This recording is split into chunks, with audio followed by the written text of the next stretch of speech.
అన్నింటికన్నా చాలా కష్టంగా ఉండేటటువంటి ప్రక్రియ ఏమిటంటే ప్రపంచంలో ఓర్పు అన్నదానికి మారుపేరు చీరల కొట్లో చీర చూపించడమే. చాలా కష్టం. కేవలం చూడ్డానికే వస్తారు కొంతమంది, రేపు కొంటామని. నాకు చాలా ఆశ్చర్యంగా ఉంటుంది అది.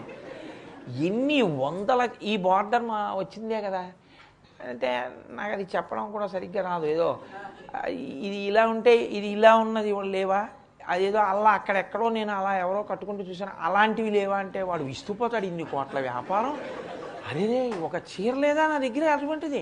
మరి ఎంత ధారణ ఉండాలండి. పోతన గారి పద్యాలు పెట్టుకోవడం తేలిక.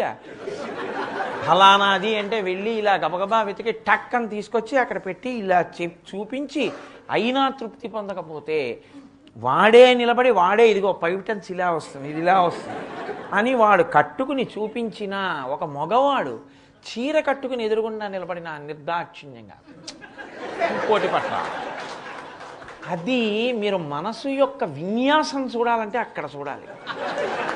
నువ్వు కట్టుకోవడానికి ఒక చీర చాలదా, నీకు బాగుంటుందా అక్కడతో తృప్తికి చాలది. కానీ దాని అసాధ్యం కూడా ఎంత అల్లరి. కాబట్టి అంటే ఇవన్నీ నీ స్వానుభవమా అనకండి. ఇవాళ మరీ ఇబ్బంది నాకు తెలిసిందంటే నేను ఏదో యథాలాపంగా చెప్పానంతే.